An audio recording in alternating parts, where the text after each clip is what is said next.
I'm asking you a counter question. What? What is the question? Is the fact that Indian democracy is undone is rocket science, you think? What?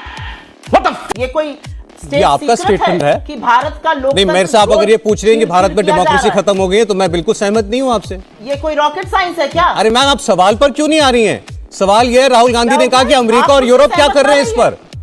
उन्होंने कहा America और Europe क्या कर रहे हैं, वो क्यों खामोश हैं? और फिर वो कहते हैं इसके पीछे पैसा है, ट्रेड है। सौरभ शर्मा, बोलिए सुप्रिया शनेत। सौरभ शर्मा, मुझे बोलने दीजिए। बोलिए सुप्रिया शनेत। मेरा पूरा नाम लेने से आप मेरा तिरस्कार नहीं कर देंगे। जैसे आपने कोशिश की, मैंने भी की। आप मुझसे असहमत होइए, उससे मुझसे दो टूक फर्क नहीं पड़ता है। मुझे क्या फर्क पड़ता है आपकी सहमति या असहमति से? तो आपने सवाल पूछा, मैंने जवाब दिया मैडम, इतना ही बात है। मैं अपनी बात करूंगी। तू है कौन रे? आप सवाल का जवाब तो देंगी। मैं 6 बार पूछ चुका हूं, उन्होंने ये क्यों कहा कि अमेरिका और यूरोप के देश क्या कर रहे हैं इस पर। आप उसका सीधा उत्तर नहीं दे रही हैं। दर्शक देख रहे हैं। मैडम प्लीज, मैडम प्लीज, शिष्टाचार के बारे में आप ना बोले कम से कम तो बेहतर है। कम से कम आप बोलिए। आप शो कर लीजिए अगर आप इतनी बदतमीजी से बोलना। मैंने कोई बदतमीजी नहीं किया आपसे अभी तक। मैं 6 बार एक सवाल पूछ रहा हूं, आप जवाब नहीं दे रही हैं उस सवाल का। शिष्टाचार पे सर्टिफिकेट एक टेलीविजन एंकर से नहीं चाहिए, और मुझे नाली का कीड़ा बोलने वाली एक पार्टी की प्रवक्ता से भी नहीं चाहिए। आप मेरे शिष्टाचार पर बदतमीजी मत सिखाइए। मैंने कोई बदतमीजी नहीं की है। यहाँ पर बैठकर मैंने कोई बदतमीजी नहीं की है। दर्शक देख रहे हैं, आप सवाल का जवाब नहीं देना चाहते। राहुल गांधी ने अमेरिका और यूरोप का नाम क्यों लिया? क्यों नहीं लेंगे? यस, क्यों नहीं लेंगे? दोगले की औलाद, कौन सी फिल्म लाया है? और मैं बहुत शांति से बात कर रहा हूं। उड़ाते हैं ना, उसकी खिल्लियां मत उड़ाना। रूबिका जी, मैं एक ऐलान। भाई तुम्हारी बखिया रूबिका जी प्लीज, रूबिका जी, मैं यहाँ हाँ, परसों आप मुझे कच्चा चबा रही थी, आज बखिया उधेड़ देंगी। मैं तो भगवान राम को याद कर रहा हूँ। मुझे तो रामायण सीरियल के वो दृश्य याद आ जाते हैं जहां कच्चा चबा दिया जाता था। भगवान राम ही बचाए मुझे आपसे। आप कच्चा चबा जाती है। ये जिस प्रकार से तू चुप बैठ, तुम्हें चबा जाऊंगी, तुम्हें बखिया तुम्हारी उधेड़ दूंगी, तुम्हें मार डालूंगी, ये क्या है? और मैं कहता हूं राहुल गांधी को बचाते बचाते ये कांग्रेस की पार्टी की प्रवक्ता पागल हो जाएगी। इन पे ईश्वर रहम करे। मैं भगवान राम से प्रार्थना करता हूं। मैं भगवान, तुम्हारा लीडर तो तुम्हारा लीडर वैसा ही है, बुद्धू है। तुम्हारा लीडर अरे अध्यक्ष नहीं है, वो बुद्धू है। देखिए, आज भी फिशरी डिपार्टमेंट राहुल गांधी खोज रहे थे। राहुल गांधी मतलब उनको पता भी नहीं है। अभी चंद दिनों पहले बोला था फिशरी डिपार्टमेंट नहीं है। आदरणीय गिरिराज जी ने इटली में भी ट्वीट किया था कि फिशरी डिपार्टमेंट है। आज फिर बोल रहे थे देश में फिशरी डिपार्टमेंट नहीं है, मिनिस्ट्री नहीं है, मिनिस्ट्री नहीं है। अरे फिशरी मिनिस्ट्री ने, माय गॉड, किसी को पता नहीं है। ये अहंकारी महिला को कहां से लाते हो? सब कुछ इसी महिला को पता है, बाकी किसी को दुनिया में पता नहीं है। आप तो सालों ये you are the most arrogant, rude, uncouth, uneducated, illiterate woman of this whole planet. I'll tell you, most uncouth woman.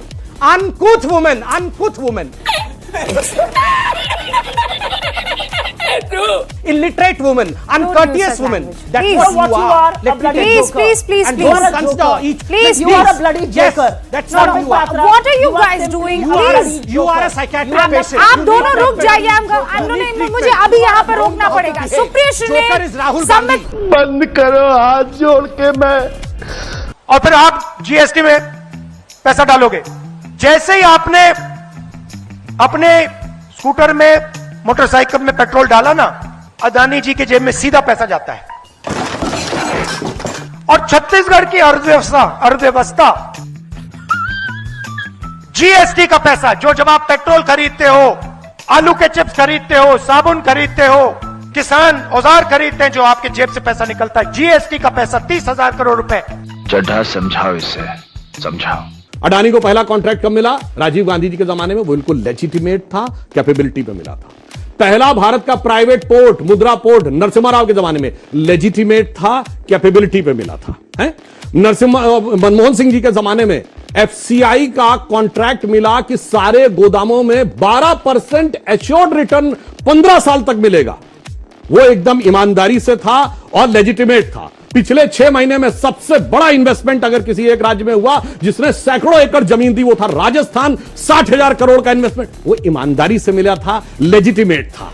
जो माइन का कॉन्ट्रैक्ट छत्तीसगढ़ में मिला 11,000 करोड़ का, वो ईमानदारी से मिला, वो लेजिटिमेट था। सबसे बड़ा हाल के वर्षों में पोर्ट का कॉन्ट्रैक्ट कहां मिला? केरल में वो लेजिटिमेट था। ये रिश्ता क्या कहलाता है कि जो आपके साथ 3 प्राइम मिनिस्टर से लेके 3 चीफ मिनिस्टर तक होता रहेगा, वो तो लेजिटिमेट था। मगर जो दूसरे में दिखाई पड़ रहा है वही इलेजिटिमेट था। और दूसरा मैं कहता हूं अगर इलेजिटिमेट था तो बताओ राजस्थान सरकार ने क्यों नहीं कैंसिल किया? आप क्रोनोलॉजी समझ लीजिए।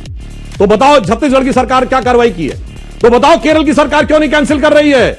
इसे कहते हैं रिश्ता तो यह है कि ऊपर से चिल्लाना है और पीछे से अंदर इन्वेस्टमेंट लाना है।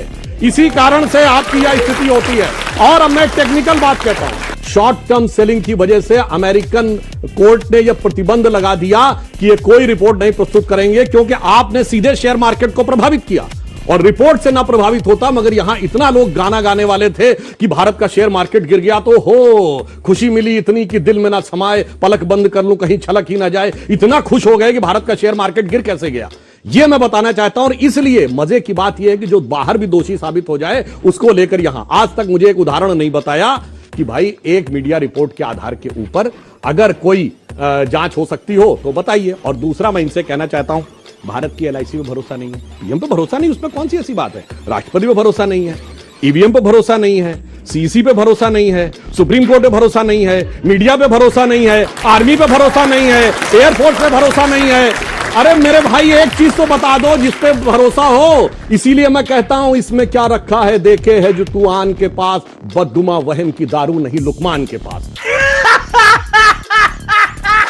मित्रता क्या होती है वो मैं याद दिलाना चाहता हूं, उसकी कोई जरूरत नहीं है। फोटोएं तो बहुत सारी अशोक गहलोत के साथ भी हैं। दूसरा अब मैं बताना चाहता हूं, सुनिए, भारत के इतिहास में ऐसा उदाहरण कि पॉलिएस्टर रियॉन बनाने का लाइसेंस एक कंपनी को दिया जाएगा। हाय मिस्टर पांडा हियर। दो कांग्रेसी प्रवक्ता जब टीवी पर आकर नेहरू गांधी परिवार को खुश करने के लिए जोर जोर से चिल्लाते हैं और गाली गलौज करते हैं तो वो एक चीज भूल जाते हैं, और वो ये कि करोड़ों लोग उन्हें टीवी पर देख रहे हैं। ये लोग जिस तरह से चीखते चिल्लाते हैं, इससे लोगों के मन में जो छवि बनती होगी इनकी पार्टी की, ये लोग इसे नहीं सोचते। इन लोगों को थोड़ा सा भी आभास नहीं होता कि लोग इन्हें देख के सुन के क्या सोचेंगे कि हाँ इस पार्टी में कैसा माहौल है, इस पार्टी में गाली गलौज ही होता होगा, इसीलिए उसका प्रवक्ता भी टीवी पर आके गाली गलौज कर रहा है। लेकिन मुझे नहीं लगता कि इनमें इतना दिमाग है कि वो ये सब सोच पाए। और दूसरी बात यह कि जितना भी वोट मिलते हैं कांग्रेस पार्टी को, उनमें से लगता है मुझे, मेरा जो अनुमान है कि 1-2% वोट तो सिर्फ इसलिए ही कट जाते होंगे